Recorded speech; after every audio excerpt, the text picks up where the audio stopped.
It's time for writing, and we're thinking about our fiction stories, and we worked on those already this week, and we're going on a little farther today.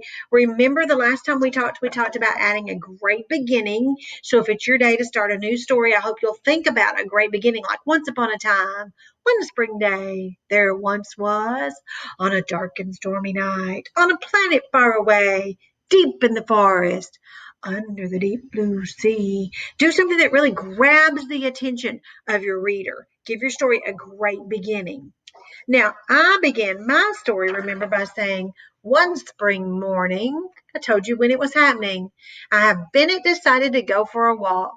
He saw flowers blooming, puffy clouds, and heard birds chirping, using those senses, what he saw, what he heard. It was a beautiful day in the woods. So the first page of my story told you who and what. We always want to tell who and what on the first page of our story. So you know who it is. You know it's Bennett. You know what's happening. He's going for a walk in the woods. I've got my character. I've got my setting. I've got a great beginning. And now I'm ready to go forward with my story. Well, we know what's going to happen. Bennett's going to get lost. So follow along with me as I do my page about Bennett getting lost. Okay, so I'm ready to start writing, and I'm going to tell you what happens. We've got to kind of cause a problem. He's got to go on his quest, right? So I'm going to say, suddenly. Ooh, that's a big word. Let me stretch that out. S-U-D-N-L-E. Oh, there's that Y making the E sound. Suddenly, Bennett. Oh, capital letter on Bennett because it's a proper noun. Suddenly, Bennett realized he was lost. Okay, so I've told you his problem now. Let's see.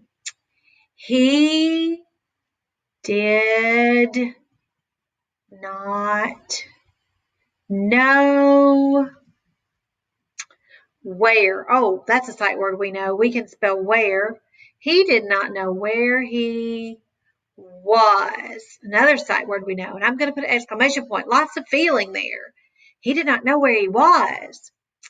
Where was his family? Ooh, another Y with an E sound. Where was his family? So now I'm ready to add my pictures and do my illustration for you of Bennett Lost.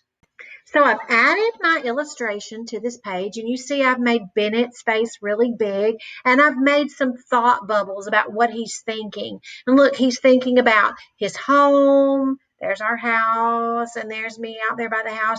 He's thinking about home. And I did just a big question mark up there because he's just like wondering, where's my family? So I've got that. So now I'm ready to go forward with my story. And we know our story needs to have 3 good events. And we said he's going to talk to Mr. Squirrel, the rabbit, and the raccoon are the 3 events we're going to have. So I've got to get ready to do those. Now, before I start writing on that part, I want to show you about something that characters do.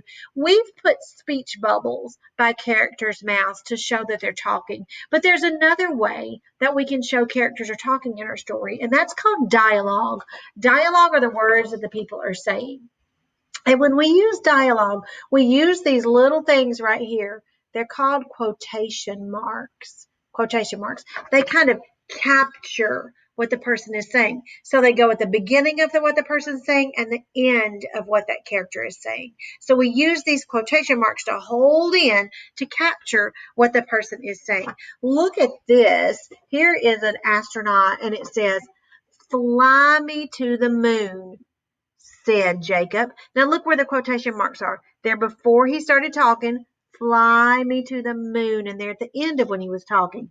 Said Jacob. They're not around the word said Jacob because he didn't say fly me to the moon, said Jacob. He just said fly me to the moon. We have to know who said it, so we write said Jacob. So we put quotation marks there up in the sky around the word fly me to the moon. And they're holding in what he said. Because, see, we also do this in a speech bubble. We said we've done it this way. Fly me to the moon. There it is in his speech bubble. but we can also do it down here in our story, tell what he's saying. So I'm going to use some quotation marks, and I'm going to have some dialogue, that's some talking, as Bennett meets these different characters that we're going to have in our story, because he's going to meet a rabbit, a raccoon, and a squirrel, we said. So I'm going to use some dialogue and use some quotation marks as I go forward in my writing. So follow along as I write my next page. Okay, so I'm ready to have Bennett run into one of those characters. So I think we'll start with Mrs. Rabbit. We'll let him run into her first. So I'm going to start with his name, Bennett, and I use my capital letter because it's a proper noun.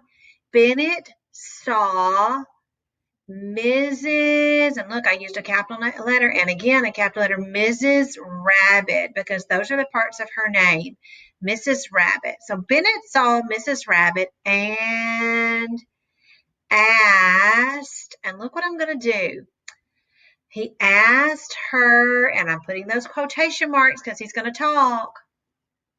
Have you seen my, let me stretch up my long word, family. F-am-l-e. Y is an E. Have you seen my family? And a question mark because it's a question. And then I use the quotation marks again. Oh, Mrs. Rabbit said, oh, and here we go. I'm going to use this quotation marks again because she's talking. No. So there we go. I've used my quotation marks twice in my story there because I've shown you where we were talking. Bennett was talking, so I have quotation marks around what he said, and Mrs. Rabbit was talking, so I have quotation marks around what she said. So now I'm ready to add my illustration of Bennett talking with Mrs. Rabbit. Now you can see my illustration that I've added to my page. I've added Bennett there, and I've added Mrs. Rabbit that he's talking to. And you can see he's still in the woods, and I've still got my good details in there, like my little flowers, because I've told you that he could see flowers blooming. And I remember we always want our characters not to be floating in space. So I've got the ground, I've got the sky, and I've shown you all that. And you can see my quotation marks down here around my words that they were saying. So today in your writing, I want to see if you can add some dialogue. Remember, that's talking, the character's talking. You can add it in a speech bubble up there, but I would love to see you try to add some words where the characters are talking down in your writing. And remember to use your quotation marks. Those are those little marks up in the sky that hold in what the person was saying. I can't wait to see your writing today.